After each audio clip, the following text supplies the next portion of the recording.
Moyang kita di mudik menyebut si muncak mati terambau kaladang membawa ladiang luko lah pau keduanya.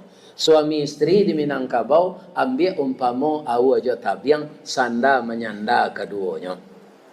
Kalau ndak ada au rabah tabiang. Kalau ndak ada tabiang tumbang au. Jadi suami istri itu saling menguatkan. Makanya disuruh oleh Allah bergaul suami istri itu. Bak punco laki kaulu lilin ambalau para keknya katangga raso tak mungkin antah kok garak dari Allah lah meninggal semengko berpisah.